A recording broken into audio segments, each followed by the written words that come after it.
Maybe this is familiar to you. You're through on goal, you would think, but then the defender becomes the Flash, the superhero himself, and is able to stop you. Let me show you how to run as fast as possible to score those goals that you deserve. Hey everyone, it's Benjamin from The Guide, and the knock-on is one of my favorite tips to give. But we would also like to gift you something. This is video number 23 from our advent calendar, and today we have 3 more meta courses from the Guide Plus that you can get completely for free. In this course you will find more tips like this one to help you to squeeze out the last missing percentages so you secure the best possible results. So in this video there is a code hidden, and in the pinned comment or in the video description you find the instructions on how to use that code. But if you're too late, the code is not working or you haven't found it, don't worry, you still have plenty of time to gift yourself or someone else the best possible gift by getting access to our premium content, 10 plus courses, 100 plus tutorials with our season pass with a very big discount. Click the eye in the top right corner or the link in the video description to find more information about our Christmas offers. And now let's learn how to use the knock-on. Let's get some motivation first, because in this example you can clearly see how in the moment of me controlling the ball I have this sudden burst that helps me to be through on goal and have this clean finish. So here the knock-on made a really noticeable difference, especially when we have a closer look and we see that in the moment when we control the ball, the defender is actually a little bit in front of us. Yes, their running path going back is not optimal, but you can see that with the knock-on we have this little burst to be actually at the end in front of the defender. So that's the difference, and it's a huge difference because now I end up in a position where the defender cannot challenge our finish on goal and we can just take this away. So you really see, like with the moment with a knock-on, you see like this really small burst and all of a sudden we accelerate, we are faster than the defender with the ball and we can score the goal. So the knock-on can be deadly, used in the right spots. But first I'm going to show you how to do the knock-ons, and actually there are 3 different variants. And in the second part of the video I'm going to explain when to use which variant and what you have to pay attention to. So this is my favorite variant of using the knock-on. And for this, you press the sprint button and then you flick or hold the right stick in the direction that you want to knock the ball further down the pitch. So you do this in that direction, and then your player with the next contact, they're going to knock on the ball further away from their feet. In contrast to when they usually would be sprinting, the ball is further away so they can run faster because they don't have to knock on the ball as often. So this is what you see, bang. Like you see with these kind of contacts, you do this before the contact, and then you see like how they push the ball further away. The longer you hold the right stick, the further the knock-on will be. So now this is a long contact. You see like how far this is. And now I will do a short contact. Bang, this was just a flick. This can also work. And now you see like the knock-on is not as far. So you can actually differentiate this depending on how long you flick or hold the right stick in that direction. This is technique number 1, my favorite. The next one is also pretty good. It's a double flick of the right stick. So now you can see the knock-on is even further away. I think this is the furthest that you can get, but it's also harder to control. So now let's have a closer look at this. Sprinting obviously, and then double flicking the right stick. I'm going to slow it down, and then you see like double flick. But it's harder to control because here the direction, it's easier that it's not as clean, and then you see like it's not as easy to get the desired outcome. I feel like you're more in control if you're using this holding in the direction, because you can really make sure that you're holding it in the right direction. So that's already an indication why I like to use the holding technique more. And at last, this is my least favorite, I have to say.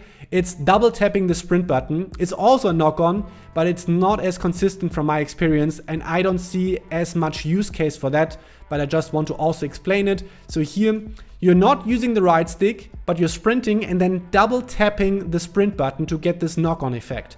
But you will see, like here I'm using it, bang, it works. Now I'm using it, well, doesn't work. So that's why I don't really like it, because I feel like it's much harder to pull this off consistently. But to be fair, I think it's just something that you have to get used to, and maybe you're used to more using it with a sprint button. But I like the knock-ons with the right stick. So now we have a typical use case here, and this is the typical use case for me with the flick or holding technique just once.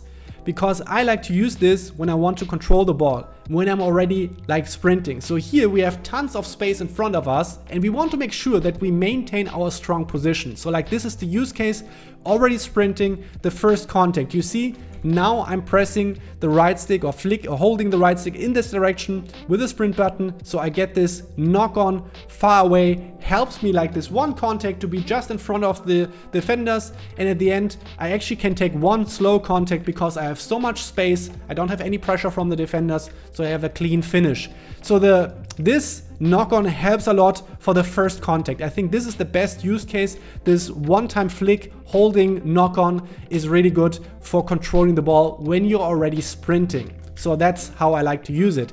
And contextually, depending on how you receive the ball, you also have stuff like this. This is also the holding knock-on, where your player then, for example, uses their head to knock the ball down the pitch. So this is also really good. You see it also here in that case also a lob through wall. And then contextually you see like how the player is going to do this helps them to be in a really good finishing spot. I'm just going to show it one more time here, especially this one, how I'm using the holding variation. So my player is knocking the ball down the lane or like down the pitch with their head, ensuring that they keep in front of the defenders. So like this is really, really nice in those situations when you're through on goal and your player is already accelerated.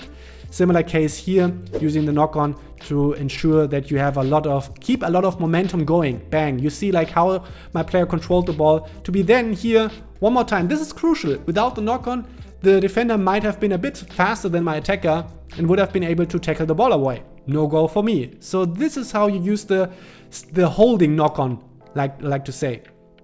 Now we want to talk about the double flick right stick knock-ons. And here the situation, how I like to use it is a bit different, because you see in this moment here, I play the ball to my striker. Obviously, like this is not a situation for the knock-on in the moment because it's not clear when I control the ball, is there space, etc. But the defender here anticipates in the wrong direction. I was surprised by that. So now I start to accelerate, right? But now comes the key part. When it comes to using knock-ons. Right now, I was going like this. And I don't like to use the knock-on for direction changes. So in the best case, you have a way of turning this around like this, and then you can go straight. What you should avoid, and we will talk about this also later on, is that you go like this and then have this kind of rough movement. No, if you want to go straight, you take this one contact. Now I'm running straight, and I felt like I want to make sure that the defender is not catching up, because this is Bergkamp. It's not the fastest player on the pitch, I can tell you. But I want to make sure that I actually take advantage of all the space in front of me. So now I'm using the double flick. It's not for the ball control, not the first contact, but then maintaining a lot of pace and really make sure that my player is getting a lot of space to make use of and to be really fast. So at the end, I'm in a position to have pressure on the goal, so that it's very hard for the defender to make a decision here. And this allows me to play the pass here to my teammate to score the goal. So this is how I like to use the double flick. And here another case, and this, it's actually for controlling the ball, but here I felt like I might have a surprise factor, right? Like in the way how I controlled the ball, it helped me because there's so much space in front of me. So here, also this is with Cicinia, not the fastest player, but still can work. And by the way, we haven't talked about it, but Rapid is the playstyle which helps you with the knock-ons. Then you're even faster. But here I used the double flick knock-on because I was like, okay, there might be the option that I actually overrun and surprise this defender here, and there's no defender close by. So that's why I'm using the double flick, and you can see how I actually get in front of the defender because of this. So really, really valuable. The opponent goes for a desperate sliding tackle and then for another one, and I get the penalty here. So this is how it can make a difference. And now I want to talk about the double tapping, triple tapping sprint button. Here my colleague was using it quite nicely, but still you can see like how crazy you go. My colleague actually like spams the sprint button to get some sort of effect. But I'm missing the consistency on that. I don't really advise to use this. But now at the end, I want to talk about what can go wrong with knock-ons. And this is a very typical case, and this is from the POV from my defender, or like from my opponent, me as the defender. And what is really interesting about this case is you see my opponent is using the knock-on, nice.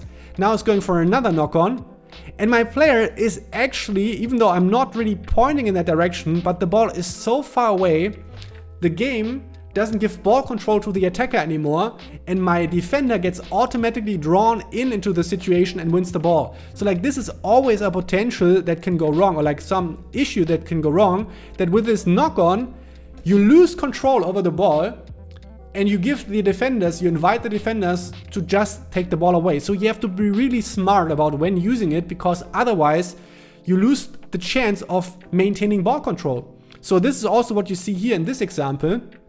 In that case, that's me. The first knock-on was fine, I think. But now I'm going to use a second one, and you can see this doesn't allow me another ball contact. The defenders catch up. So what is the problem here? I think this one is fine, but I think overall the defenders are in a good position to defend this and still catch up. So it's not going to work every time like in a magical way.